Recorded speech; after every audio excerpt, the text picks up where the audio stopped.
What quote from a video game stuck with you? The moral of the story is you're a total bitch. Borderlands 2. Nobody's dick's that long, not even Long Dick Johnson, and he had a ducking long dick. Thus, the name. Rose of Sharon Cassidy, Fallout, New Vegas. They asked me if I had a degree in theoretical physics. I said I had a theoretical degree in physics. They said welcome aboard, some scientist, or not. I love how shooting him in the face doesn't count as murder and the NCR doesn't care at all. BRB, gotta try something. Gunnery Chief, this, recruits, is a 20-kilo ferrous slug. Feel the weight. Every 5 seconds, the main gun of an Everest-class dreadnought accelerates 1 to 1.3% of light speed. It impacts with the force of a 38-kiloton bomb. That is 3 times the yield of the city buster dropped on Hiroshima back on Earth. That means Sir Isaac Newton is the deadliest son of a bitch in space. Now. Serviceman Burnside. What is Newton's first law? First recruit, sir. A object in motion stays in motion, sir. Gunnery Chief, no credit for partial answers, maggot. First recruit, sir. Unless acted on by an outside force, sir. Gunnery Chief, damn straight. I dare to assume you ignorant jackasses know that space is empty. Once you fire this husk of metal, it keeps going till it hits something. That can be a ship, or the planet behind that ship. It might go off into deep space and hit somebody else in 10,000 years. If you pull the trigger on this, you're ruining someone's day, somewhere and sometime. That is why you check your damn targets. That is why you wait for the computer to give you a damn firing solution. That is why, Serviceman Chung, we do not eyeball it. This is a weapon of mass destruction. You are not a cowboy shooting from the hip. Second recruit, sir, yes sir. As great as that dialogue was, it made me really antsy during the last battle for Earth. That quote made my heart stop for a solid few seconds. It made me remember the fact that I spent like 5 minutes firing the Mako's main cannon at Earth while on the Luna mission. Hashtag X200B, I probably commit small-scale genocide. The Mako fires weapons at a much lower velocity and caliber, roughly 155 millimeters, they probably didn't make it out of the atmosphere. This is the Everest-class dreadnought they are talking about. I like shorts. They're comfy and easy to wear. Dear humanity. We regret being alien bastards. We regret coming to Earth. And we most definitely regret that the Corps just blew up our raggedy-ass fleet. Or anything else, he said. Literally anything else. When I joined the Corps, we didn't have any fancy schmancy tanks. We had sticks. 2 sticks and a rock for a whole platoon. And we had to share the rock. So buck up, boy, you're one very lucky Marine. Well, I don't care if it's God's own anti-son of a bitch machine, or a giant hula hoop, we're not gonna let 'em have it. What we will let them have is a belly full of lead and a pool of their own blood to drown in. Am I right, Marines? MGS1, check the code on the back of the CD case when you have to call the stranger on your codec. This messed with 11-years-old me so much, pre-internet error, not realizing Colonial Campbell was referring to the tangible case the game came in. Yeah, this was a real bitch when you didn't actually own the game and just rented it from Blockbuster. Try having the game as digital download on PS3. And it still tells you to check the back of the box. Doesn't the digital download come with an electronic version of the manual? The frequency should be on there. It does. The game's manual features the codec frequency required, and the frequency is also the same on every playthrough copy, so you can quite easily find it. 140.15 bitches.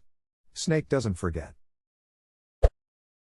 Be safe, friend, don't you dare go hollow edit, thanks for the silver, stranger. My highest rated comment now is about one of my favorite games. Reading the comments here warms my heart, seeing how much this game has impacted people. 50,000 people used to live here.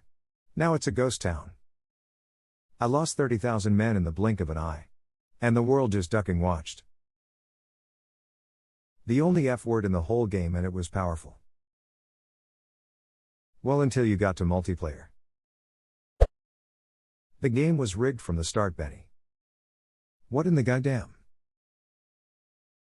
Let's keep this smooth.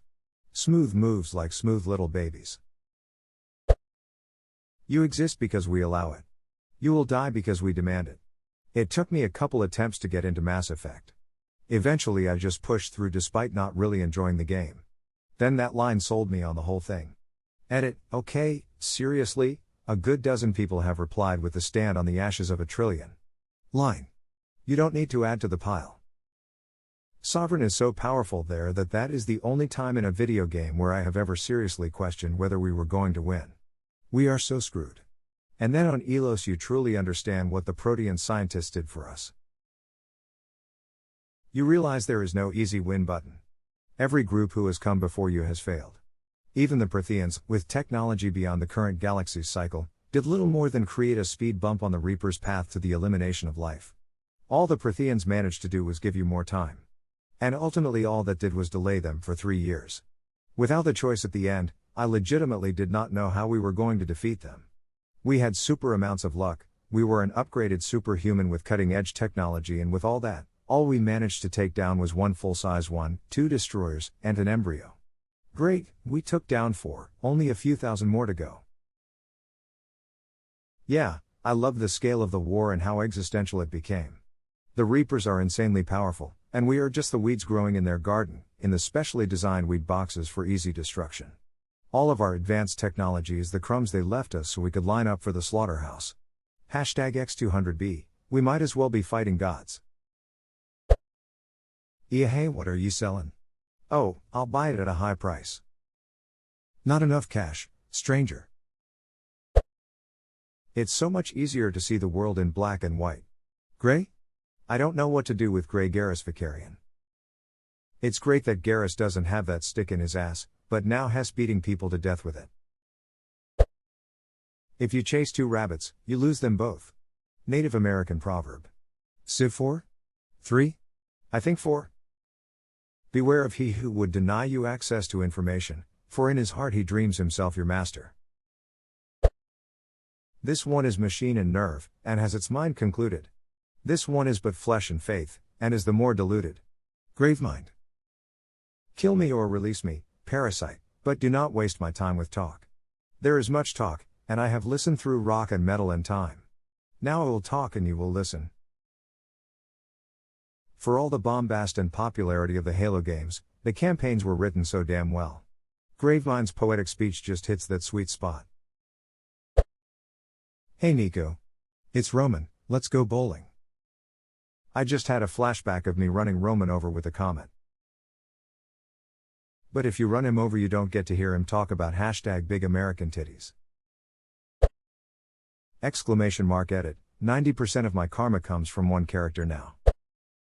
We all make choices, but in the end our choices make us. Bioshock. Science isn't about why. It's about why not. The game is Portal 2 for those that don't know. My favorite Cave Johnson quote is, "We're throwing science at the wall here to see what sticks." I work in a lab and it's amazing how accurate that quote is. Stand amongst the ashes of a trillion dead souls and ask the ghosts if honor matters. Yivik. Do not be sorry. Be better, new god of war. Similarly, at the very end of the last boss fight, we must be better than this. This ends here. We must be better. Next snap, what an awesome game. The fact that Kratos would even give him one more chance in the first place really shows how Kratos has grown. My favorite part about his character development was handled is that they don't try to sugarcoat any of the things Kratos has done when it's brought up in the story. You go in knowing he's done terrible things and the game uses that as a starting point. I read a very interesting comment about how if you've never played the original games you kind of played the game through Atreus' eyes not knowing what he has done. Such a cool game. Rise and shine, Mr. Freeman. Rise and shine, not that I wish to imply you have been sleeping on the job.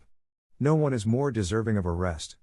And all the effort in the world would have gone to waste until, well, let's just say your hour has come again. The right man in the wrong place can make all the difference in the world. So wake up, Mr. Freeman. Wake up and smell the ashes.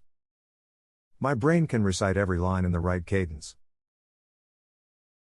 The right man in the wrong place can make all the difference.